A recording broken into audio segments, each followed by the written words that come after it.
سلام و وقت همه شما بخیر. امید که خوب باشین، جور و صحتمند و سرحال باشین و مثل من مریض نباشین. در برنامه شما را خوش آمدید میگم و آیلین جان هم در برنامه با خود دارم. سلامت. و برنامه امروزی را قسمی که شما میبینین سوشل میدیا تمامش از همین خبر پر هست و میفهمین که چی موضوع است که سید قاسم هاشمی و حامد احساس یک ماه میشه که ناپدید شدن و زیادتر کسان میگن که چرا دمو یک ماه دمی طول یک ماه که مثلا یا ناپدید هستن درکشان نیست، چرا همون روزها یادآوری نکردن و مردم خبر نکردن. خب موضوع قسمی است که مثلا فامیل هاشمی برادر و فامیل حامد برادر در این فکر بودن که حتما پلیس گرفتن یا دیپورت شده یا هم که پلیس گرفته شاید در کمپ باشه، از اون خاطر نخواستن که جهانی شوه یا هم در سوشل میدیا همی گپ یادآوری کنن. خب در این موضوع میخوام براتون صحبت های داشته باشم و پیش از اینکه من صحبت کنم آیلین جان هم در برنامه با خود دارم حضور داره. سلام، وقت شما بخیر. و علیکم سلام. سلام به خودت و سلام به بیننده عزیز. امید جور و صحتمند و سرحال باشن. دیگه حالت بیخی خراب است، چون در سوشل میدیا میبینید دوستان این است که قاسم لالا و حامد لالا را همه میشناسن و که ناپدید شدن. همگی برشان جگرخون هستن، برشان ملاقاتن. بله، واقعا دوستای عزیز، یک ماه پیش که محفل حامد جانشان بود دعوت کرده بودن، اشتراک کردم، رفتم. واقعا که محفل بسیار خوب و خوش سپری شد و بعد اون محفل واتساپشان کلن بند و یک موضوع بود که میخواستم امرای حامد برادر شریک بسازم درباره کارای یوتیوب بود. مسیج ماندم برشان دیگه. من فکر کردم که حتما تلفنشان مشکل داره یا هم کدام گپ دیگه است. خب بعد بختانه که تا یک مدت خبر نداشتم که لالا حامد و هاشمی صاحب ناپدید شده. بعد از او که من خبر شدم و نازنین جان درباره‌شان به ما یادآوری کرد که لالا حامد و لالا هاشمی گم شدند. مدت یک ماه میشه که اصلا درکشان نیست. واقعا که یک قسم تکان خوردم که چرا ات شد، به خاطر چی ات شد و چی کسا در حقشان همین قسم یک کار کردن. واقعا که خودم بسیار زیاد جگرخون شدم. هاشمی صاحب همکار بسیار خوب ما که در سریال لیلا هم همراه ما فعالیت داشت، همراهشان همکار بودیم، کار کردیم یک جای. و ای که مثلا اون فرق نمیکنه که یک نفر از اعضای فامیلتان باشه یا هم دوستتان باشه یا هم همکارتان باشه، یعنی قسمی به شما میشه که اعضای فامیلتان باشه. ما خب با هاشمی صاحب و با همه جانشان اما یک چیز فکر میکردم، هیچ وقت برشان نکردیم مثل فامیل خود، مثل برادرای خود برش همیشه فکر کردیم. واقعا که بسیار زیاد جگرخون شدم که خبر بعدش شنیدم. متاسفانه امین لحظه که ازلم جان چی درد داره و کوثر جانشان که دخترک هاشمی صاحب است، واقعا که درد پدر، درد شوهر و درد برادر همش بسیار زیاد مشکل است و این هم در ملک بیگانه، در مهاجرت و در غربت باشی و این قسم یک بلای سر آدم بیایه. واقعا که بسیار مشکل است اینجا. بسیار مشکل است. خودت چی گفتنی داری در این باره که به نظر خودت ناپدید شدن هاشمی صاحب و ناپدید شدن لالا حامد چی مشکلی بوده میتونه و به نظر خودت از طرف که اینمی بلا یا اینمی مشکل سرشان آمده؟ پلیس پاکستان یا کدام وزارت قند که چی شده باشم؟ چی؟ هیچ نمیفهمم. درباره شاید زدم میتونم که چی شده، ولی اما قدر خبر دارم که گم شدن، ناپدید شدن دیگه. دوستای این از بعضی هم میگن که نه دروغ از به خاطر کیس میگن و ما چی گپا. خب اصلا گپا نه درباره کیس است، چون حقیقت زندگیش ما خود ما میفهمیم، چون یک چقدر وقت ازشان بودیم و تماسه هست میفهمیم که چی. ولی ایراد زده نمیتونم که چی شده و چرا هیچ چیزی خب هموطن از ما میره تمامشان بعضیشان واقعا که همدردی خود نشان داده بودن، دعا کرده. قاسم هاشمی و حامد احساس کجا هست؟ پیش از 1 ماه است که از سید قاسم هاشمی و حامد احساس دو عزیز ما هیچ خبر نداریم. سلام بر شما و بیننده های عزیزتان. تاریخ 4 جولای 2026 ساعت 7 شام با وقت اسلام آباد آخرین باری بود که خانواده توانستند با آقای هاشمی و آقای احساس ارتباط برقرار بکنند و بعدا ساعت 8 شام در همون روز ساعت 8 شام اینا دوباره کوشش کردن که همراه آقای هاشمی و حامد احساس ارتباط برقرار کنند، ولی متاسفانه از امو زمان هیچ از هر راهی که حتی در تلفن‌های خطی اینا تماس گرفتن، اینا قادر نشدن که دیگه همراهشان به تماس شوند. به کجا می رفتن اینا؟ دقیقا سفرشان به کجا بود و با چه وضعیت موتر از اونا پیدا شد بدون از اینکه خودشان حضور داشته باشه؟ یک کم توضیح اگر بتین.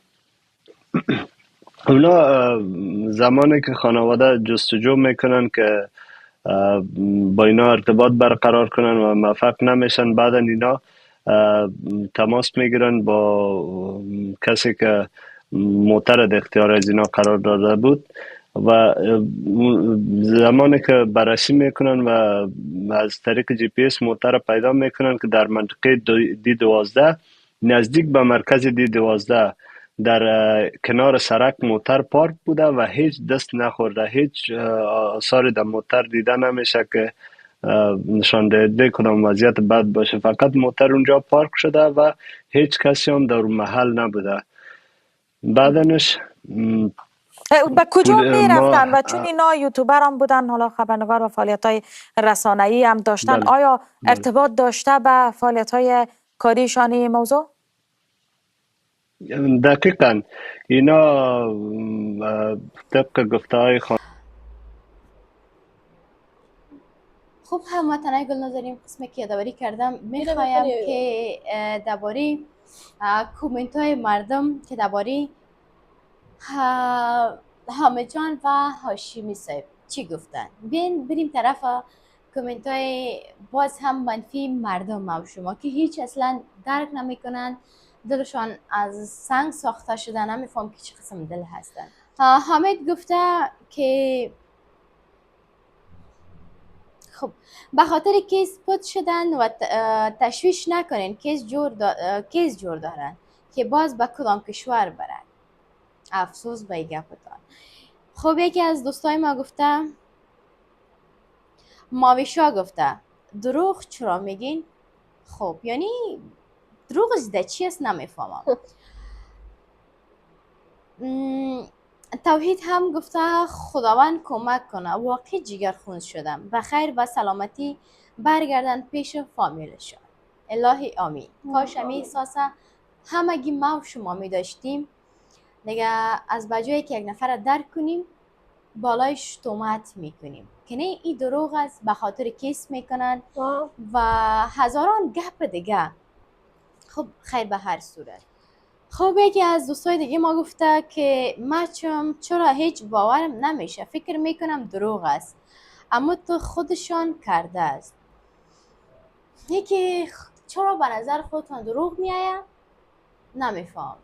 خب خیر به هر صورت. RMR گفته که خدا جان کمک کنه انشالله. یکی از دوستا گفتن که کیس جور دارن. خب باز دیگهش گفته که راست میگی خواهرم، مچم چرا اینقدر مردم و ما خوش باور هستن به خدا چند روز بعد پیدا میشن، باز یک چند تا داستان جور کردن باز یک چند روز بعد یک داستان جور کردن میگن. خب دیگه خوار جان، این خارج چی داره که اینقدر همگی را به احساس ساخته؟ چطور دلتان میشه که از دل جور کنین و بگوین کیز جور دارن؟ ما و شما که خارج هستیم چی گلا به آب دادیم که دیگرها بیاید. صفحه تاش که باز بند نشد. بله، تشکر قربانتان خواهر عزیز که قدر درک دارین و جوابشان بسیار با خوبی دادین. خب یکی از دوستای دیگه گفتن که فقط کیس خارج جور میکنن. توبه.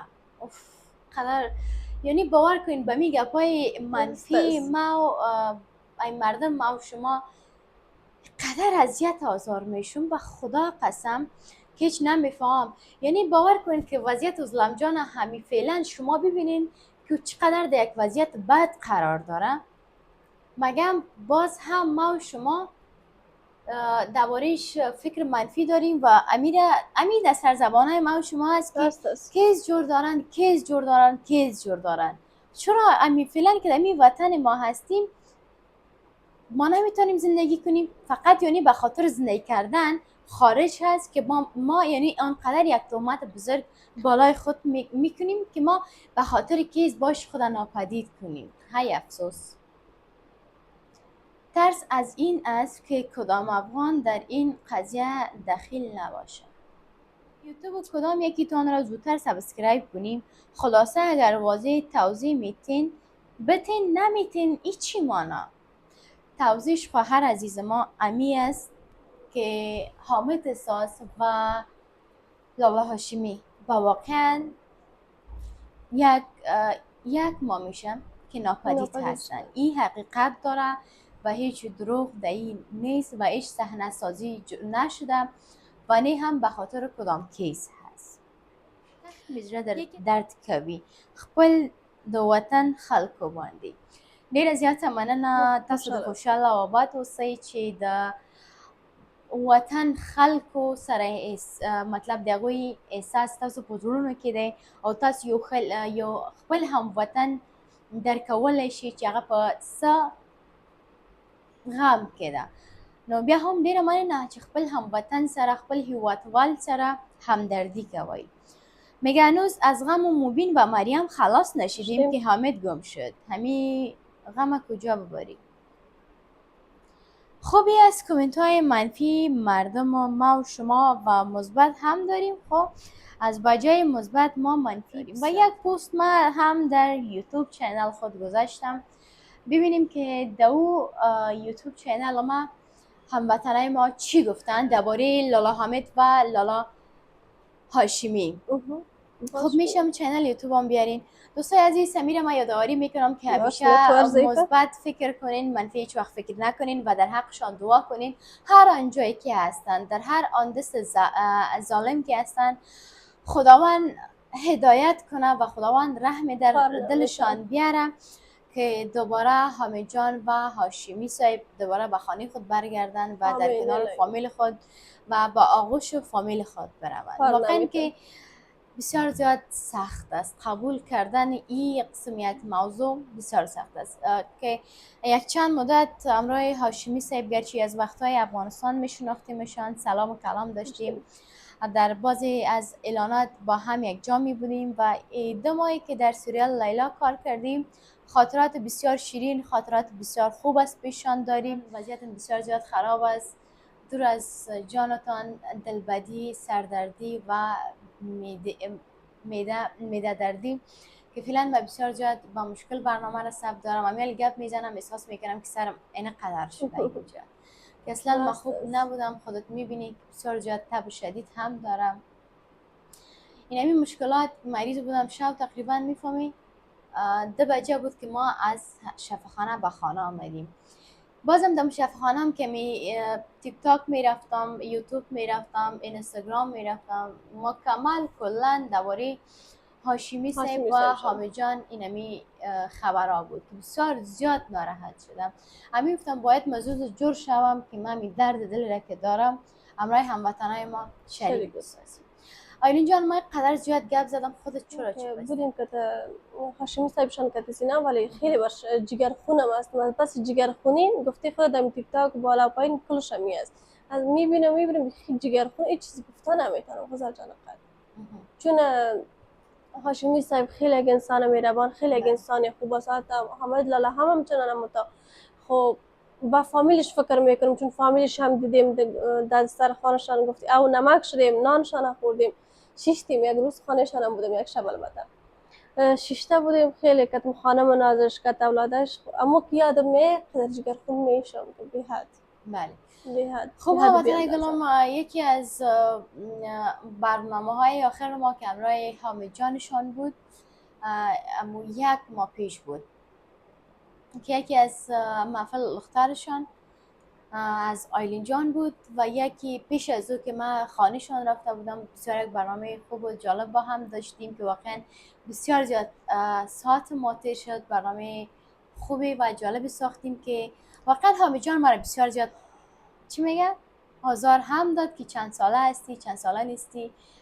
دمی مرا بسیار زیاد آزار داد. مگم بسیار یک انسان خوش اخلاق، خندروی و چی میگه پر محبت و پر احساس است که واقعا انسان با درک است و همچنان ازلم جان هم یک خانم مهربان است که من دلم با ازلم جان تکه تکه میشه. دوست عزیز قدر جگرم خونه است به خاطر ازلم جان. باز یقات میگم ای کاش در کنارش می بودم، میتونستم که از نزدیک یک همدردی همراهشان کنم.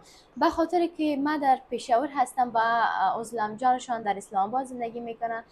از همین مشکلات که در پاکستان است، وقتی فکر کنین که یک مرد میتونن ناپدید کنن، گم شوند که اصلا از پیشان هیچ درک، هیچ معلومی نیست، هیچ خبری نیست. یعنی فکر میکنین در حق یک دختر خانم هم قسم یک کار نخواد کردن.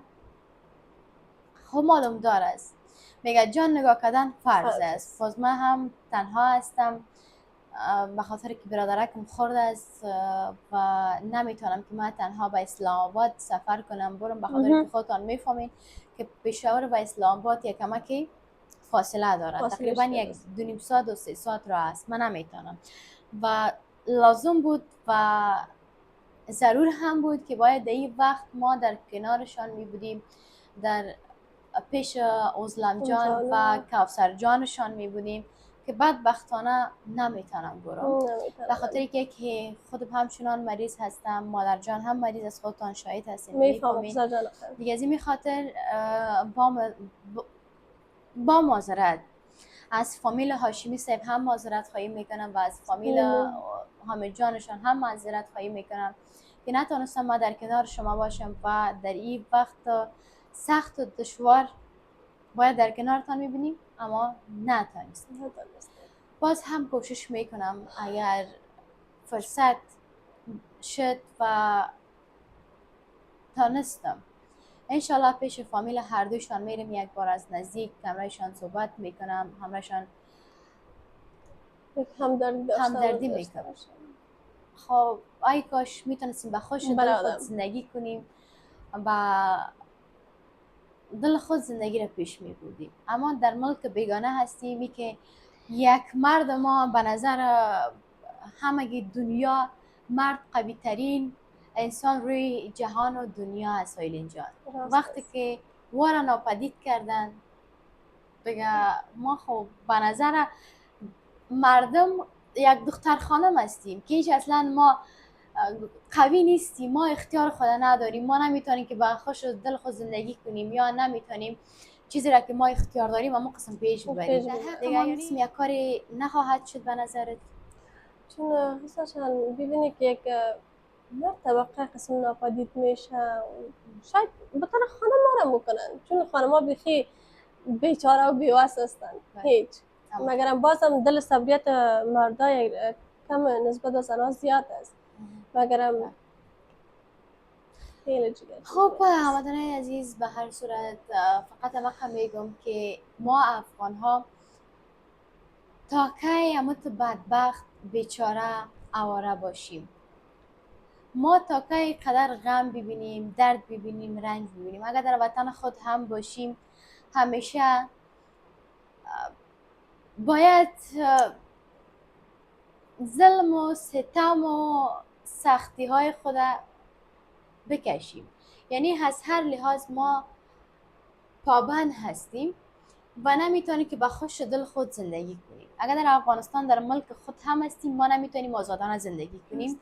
اگر در ملک بیگانه، در ملک مردم هستیم، در وطن مردم هستیم، در غربت هستیم، باز هم ما نمیتونیم به خوش دل خود زندگی کنیم. یا در حق ما همیشه ظلم شده، همیشه حق ما پایمال شده، همیشه سرحق ما. خب دوستای عزیز، هر قدر چی بگم ممنون قدر احساساتی میشم. این عزیزی که من یکی وضعیتم خراب است، که من گپ زدم بخی این قسمت های سر من درد گرفته. دوستای عزیز با معذرت اگر کدام گپ من سر شما بد خورده باشه، بگم نمیفهم که امی ساعت ما چی میگم چی گفتیم. خیره، برنامه را ببینید شما خودتون قضاوت کنید که واقعا من نمیتونم تحمل کنم درد یک هموطن ما را. از این خاطر من بسیار زیاد احساساتی شدیم که چی میگم چی نمیگم. امیال شما این پت از بخاطر که من دوا خوردم، دوای خواب، چون بسیار زیاد درد داشت سرم میدیم، از این خاطر من دوای خواب خوردم. خود شفای عاجل و بزینا که خدا کنه پیدا باشی، سلامت باشی. از این خاطر دوستای عزیز یک قسم گنگس به حال هستم و دعای فقط عزیز ما امی دعا میکنم و لالا هاشمی که زود در پیدا شوه دوباره به فامیل خود برگردند. این امی دعای ماست. غیر از این ما دیگه هیچ وس نداریم، توان نداریم که ما کدام کاری در حق حامد جان و هاشمی صاحب. میگه اقسم زندگی ما میخواستم که زندگی کنم ولی نشد، ولی زندگی قسم یک چیز میخواست که ما در قسم زندگی روزانه قسم شده که ما به طریقی روزمره زندگی پیش میریم. با رزقای خود خادم نمیتونه برسه که بگوییم ما یک قسم باید زندگی بکنیم. بله. و یک گپی که ما از زبان برادر هاشمی صاحب شنیدم، گفت که ساعت 4 بود که از خانه برآمدن و طرف بازار میرفتن. هاشمی صاحب و حامد جان به خاطر لنز کامرا و بعضی از چیزایی که ضرورت داشتن به خاطر امو از خانه بیرون شدن و بعد امو بود که دیگه هیچ خبرشان خبرشان دیگه نشد. و بعضی از دوستا شاید فکر میکردن مثل نوری صاحب، مثل دوستای دیگه ما که شاید پلیس پاکستان گرفته باشه یا هم دیپورت کرده باشنشان یا هم در زندان خواهد بودن. مگم ایره خداوند میفهمه.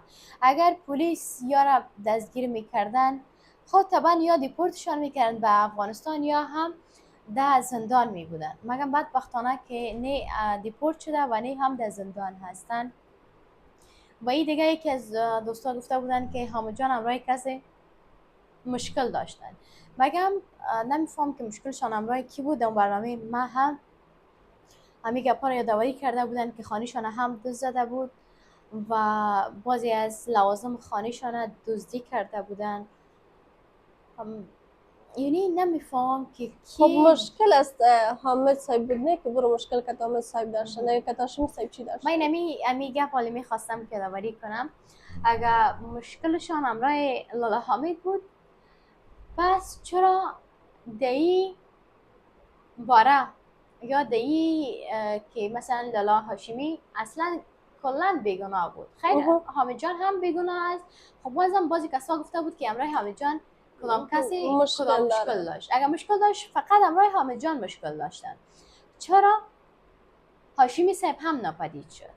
به خاطر چی؟ به خاطر چی؟ خب سخنای مردم بس بله.